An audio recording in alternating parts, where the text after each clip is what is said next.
I struggle with extreme social hyper-reflexivity. It's leaving me emotionally numb, overestimating social cues and so disconnected. എന്താന്ന് വെച്ച് കഴിഞ്ഞാൽ just ഒന്നുമില്ല, social hyper reflexivity, അതായത് emotionally നമ്പ് ആവുകയാണ്, അതേപോലെ തന്നെ ഫാമിലിയായിട്ട് ഡിസ്കണക്റ്റഡ് ആവുകയാണ്, കമ്മ്യൂണിക്കേഷൻ, ഒപ്പം തന്നെ പ്രയറിൽ ഫോക്കസ് ചെയ്യാൻ പറ്റില്ല എന്നൊക്കെയാണ് ഇവിടെ പോയിന്റ്. എന്താന്ന് വെച്ച് കഴിഞ്ഞാൽ ഇതിലൊക്കെ എനിക്ക് എങ്ങനെ പറയാൻ പറ്റുമെന്ന് അറിയില്ല, ബട്ട് ഞാൻ പഠിച്ചൊരു പാഠം ഇത്രേ ഉള്ളൂ: നമ്മളുള്ളൂ, നമ്മുടെ ഏറ്റവും ബെസ്റ്റ് ഫ്രണ്ട് നമ്മളാണ് എന്ന് മനസ്സിലാക്കിയിട്ട് സൊസൈറ്റിയിൽ ജീവിച്ചാൽ കുറേയൊക്കെ പ്രശ്നം മാറും. ഇപ്പം നിസ്കാരത്തിലെ ഫോക്കസ് എന്ന് പറഞ്ഞു കഴിഞ്ഞാൽ ഇതിനൊന്നും ഒരു ട്രിക്കോ ടിപ്സോ ഒന്നുമില്ല. ഇതൊക്കെ അനുഭവിക്കുക എന്നുള്ളതാണ് ഇത് ഏറ്റവും വലിയ ടിപ്സ് അല്ലെങ്കിൽ ട്രിക്ക് എന്ന് പറഞ്ഞു കഴിഞ്ഞാൽ. സിമ്പിളായി പറഞ്ഞാൽ ഇപ്പം കമ്മ്യൂണിക്കേഷൻ ഫാമിലി ആയിട്ട് അല്ലെങ്കിൽ ഒപ്പം തന്നെ സോഷ്യലി കുറച്ച് ബാക്കിൽ നിൽക്കാന്ന് തോന്നുമ്പോൾ അത് ഇപ്പോൾ എനിക്കുൾപ്പെടെ സോഷ്യലി ഫ്രണ്ട്സും കാര്യങ്ങളൊന്നുമില്ല. അപ്പോൾ ഇത് പോയിന്റ് എന്താണെന്ന് വെച്ച് കഴിഞ്ഞാൽ അത് നമ്മൾ ചെയ്യുന്ന കാര്യങ്ങളിൽ നമ്മൾ സാറ്റിസ്ഫൈഡ് ആണോ, നമ്മുടെ മനസ്സിന് സമാധാനം ഉണ്ടോ എന്ന് നോക്കിയാൽ തന്നെ മതി. അപ്പോൾ അതായത് നമ്മൾ സാറ്റിസ്ഫൈഡ് അല്ലെങ്കിൽ അവിടെ എന്തോ മാറ്റണം. അപ്പോൾ അത് മാറ്റുക എന്നുള്ളതാണ് ഫാമിലിയായിട്ട് കമ്മ്യൂണിക്കേഷൻ. എനിക്കറിയില്ല ഇത് ഇമോഷണലി നിങ്ങൾ എങ്ങനെ ഇതിൽ പറയണമെന്ന് എനിക്കറിയില്ല, പക്ഷേ ഫാമിലിയായിട്ട് കമ്മ്യൂണിക്കേഷൻ കുറഞ്ഞിട്ടുണ്ടെങ്കിൽ നമ്മൾ മെനക്കെട്ടിറങ്ങുക, കമ്മ്യൂണിക്കേറ്റ് ചെയ്യുക എന്നുള്ളതാണ്. എനിക്കറിയാം ഈ ഒരു ഉത്തരം ചിലപ്പോൾ സ്ട്രൈറ്റ് ആവും, പക്ഷെ ഞാൻ സ്റ്റിൽ പറയാം, നിസ്കാരത്തിൽ ഫോക്കസ് ചെയ്യണമെങ്കിൽ മാക്സിമം നമ്മൾ ഓതുന്ന രീതിനെ ഫോക്കസ് ചെയ്യുക. നമ്മൾ ഓതുന്ന ചുണ്ട്, ഞാൻ അങ്ങനെ ചെയ്യല്, ഞാൻ ഒരു വീഡിയോ ചെയ്തിരുന്നു, ഒരു ചുണ്ട് എൻ്റെ ലിപ്പ് മൂവ്മെന്റ് ഒക്കെ ബേസ് ചെയ്തിട്ട് ഞാൻ നിസ്കരിക്കുമ്പോൾ ഒക്കെ ഒന്നുകൂടി ഫോക്കസ് ഇട്ട് ഉണ്ട്.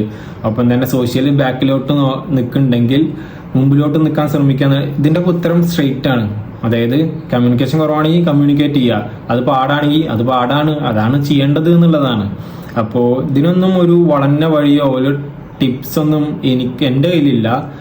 എനിക്കൊരു വീക്കായിട്ടുള്ള പാർട്ടുണ്ടെങ്കിൽ ഞാനത് ഇമ്പ്രൂവ് ചെയ്യാൻ നോക്കും. ഇപ്പം ഞാൻ പറയാം, എൻ്റെ ഫാമിലിയായിട്ട് ഞാൻ അധികം സംസാരിച്ചില്ലെങ്കിൽ ഞാൻ നാളെ തൊട്ട് ഓരോ ചെറിയ ടാസ്ക് കൊടുത്തിട്ട് എന്നെ സംസാരിക്കാൻ പ്രേരിപ്പിക്കും.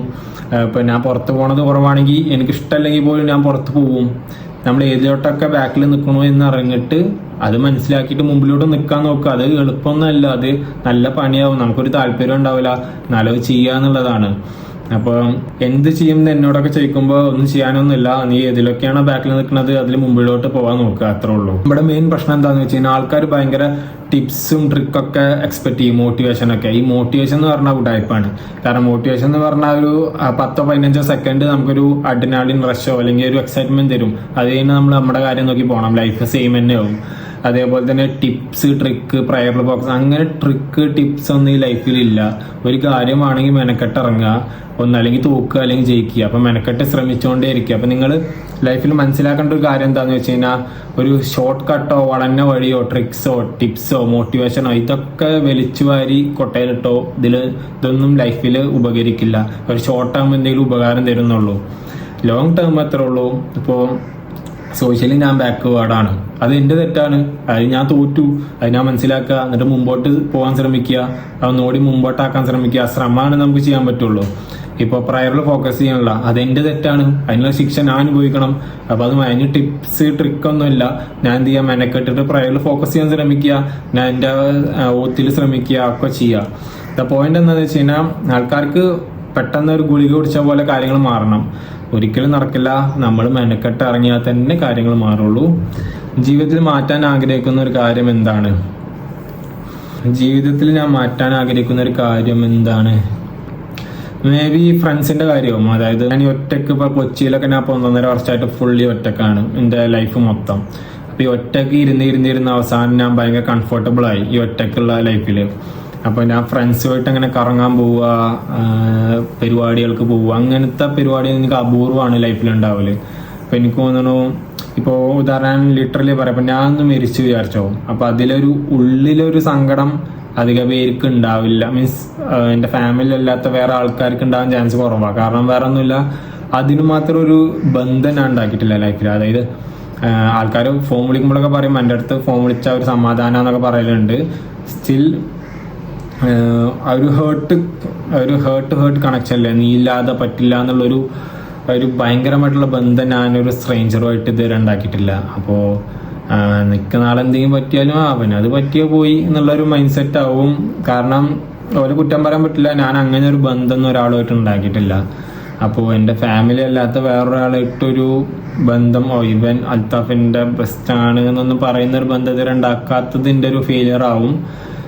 അപ്പോൾ ജീവിതത്തിൽ മാറ്റാൻ ആഗ്രഹിച്ചാൽ ജീവിതത്തിൽ ഞാൻ മാറ്റാൻ ആഗ്രഹിക്കുന്നത് ഇതാണ്, ഒന്നുകൂടി ഒന്ന് സോഷ്യലി കുറച്ച് കണക്ഷൻസ് ഉണ്ടാക്കണം, കുറച്ച് ബന്ധങ്ങൾ. ഇപ്പോഴും എനിക്ക് മടിയാണ്, കാരണം ഞാൻ ഭയങ്കര കംഫർട്ടബിളാണ് എൻ്റെ ഈ ഒരു സ്പേസിൽ. അപ്പോൾ എനിക്കൊരു ഭയങ്കര ഒരാളുമായിട്ട് ഡെയിലി ഒരാളുമായിട്ട് ഒരു ബന്ധം ഉണ്ടാക്കാനൊരു അറ്റാച്ച്മെൻറ്റ് ഇതുവരെ ഉണ്ടായിട്ടില്ല. ചിലപ്പോൾ അതിൽ ഞാൻ വർക്ക് ചെയ്യേണ്ടി വരും, ആയിരിക്കറിയാം. ഇതുവരെ ജീവിതത്തിൽ പഠിച്ച ഏറ്റവും വലിയ പാഠം എന്താണ്? ലൈഫിൽ കുറേ പാഠങ്ങൾ പഠിച്ചിരിക്കണു, കുറേ പാഠങ്ങളുണ്ട്. ആ പാഠങ്ങൾ ഞാൻ പഠിച്ച പാഠങ്ങളൊക്കെ നിങ്ങളുമായിട്ട് ഞാൻ ഷെയർ ചെയ്തേക്കണു ഇൻസ്റ്റാഗ്രാമിൽ. ഞാൻ നാളെ പോയാലും നിങ്ങൾക്ക് ആ വീഡിയോസ്, എൻ്റെ 22 വയസ്സ് വരെ ഞാൻ പഠിച്ച പാഠങ്ങളാണ് എൻ്റെ വീഡിയോസൊക്കെ. പിന്നെ ഒരു പാഠം എന്താണെന്ന് വെച്ച് കഴിഞ്ഞാൽ, നമുക്ക് നമ്മളുള്ളൂ എന്ന് മനസ്സിലാക്കുക. അതായത് എൻ്റെ ഏറ്റവും വലിയ ബെസ്റ്റ് ഫ്രണ്ട് ആരോപിച്ചാൽ ഞാനാണ്. എൻ്റെ ഏറ്റവും വലിയ നഷ്ടപ്പെടുന്ന ഒരു വ്യക്തി ആരോപിച്ചാൽ ഞാൻ പറയും ആദ്യം ഞാൻ. പിന്നെ എൻ്റെ ഏറ്റവും വലിയ ഒരു പരാതി പറയുന്ന അല്ലെങ്കിൽ സങ്കടം പറയുന്ന അല്ലെങ്കിൽ ഞാൻ ഇമോഷണലി ലീൻ ചെയ്യുന്ന ഒരാൾ ആരോപിച്ചാൽ അതും ഞാൻ തന്നെയാണ്. അതായത് മെജോറിറ്റി ഓഫ് കാര്യങ്ങളിൽ ഞാൻ ആദ്യം തന്നെ ഒരു സെൽഫ്ലെസ് ആയിട്ടുള്ള സെൽഫിഷ് എന്നൊക്കെ പറയും, വേണമെങ്കിൽ അങ്ങനെ വേണമെങ്കിൽ പറയാം. ജസ്റ്റ് എന്നെ ഞാനും ഒരിക്കലും എന്താ പറയുക ചതിക്കില്ല, എന്നെ ഞാൻ ഒരിക്കലും കുറ്റം പെടുത്തില്ല അല്ലെങ്കിൽ മോശമായിട്ട് പറയില്ല. തെറ്റ് ചെയ്തു അത് മാറ്റാനുള്ള കാര്യങ്ങൾ നോക്കും.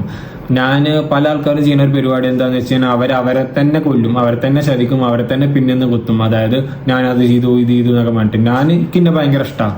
അതുകൊണ്ട് ഞാൻ ആ പരിപാടി നിൽക്കില്ല. അതുകൊണ്ട് തന്നെ എനിക്ക് ലൈഫിൽ കുറേ സമാധാനമുണ്ട്. അപ്പം നിങ്ങളെ ഏറ്റവും വലിയ പാഠം എന്താണെന്ന് വെച്ച് കഴിഞ്ഞാൽ, നിങ്ങൾ നിങ്ങളെ തന്നെ ഇഷ്ടപ്പെടാൻ ശ്രമിക്കുക. വേറെ ആരും അതിന് കാലാകാലം ഉണ്ടാവില്ല. ഓക്കെ, നിങ്ങൾക്ക് ഇഷ്ടമുള്ള കാര്യങ്ങളും പ്രവൃത്തികളൊക്കെ ചെയ്യുക. നിങ്ങൾക്ക് നിങ്ങളുള്ളൂ ഈ ഭൂമിയിൽ എന്ന് മനസ്സിലാക്കുക. ഫാമിലി ഫ്രണ്ട്സ് ഒക്കെ ഉണ്ടെങ്കിലും അവർക്കൊക്കെ ഒരു ലൈൻ ഉണ്ട്, അത് ക്രോസ് ചെയ്ത് അവർ വരില്ല. അതായത് എൻ്റെ കാര്യങ്ങൾ നോക്കാൻ എനിക്ക് പറ്റണം എന്നുള്ളൊരവസ്ഥ എപ്പോഴും നിങ്ങൾ എത്തണം. അപ്പം എൻ്റെ ഏറ്റവും വലിയ ഉപദേശങ്ങളിൽ ഒന്ന് എന്താണെന്ന് വെച്ച് കഴിഞ്ഞാൽ, നിങ്ങൾ നിങ്ങളെ തന്നെ ഭയങ്കരമായിട്ട് ഇഷ്ടപ്പെടുക. കാരണം അത് മറ്റുള്ളവരുടെ എക്സ്പെക്ട് ചെയ്യാതിരിക്കുക. അത്രേ ഉള്ളൂ, വേറെ ഒന്നുമില്ല. നമുക്ക് ഇനി ഇങ്ങനത്തെ വീഡിയോസ് ചെയ്യാം. Okay, by.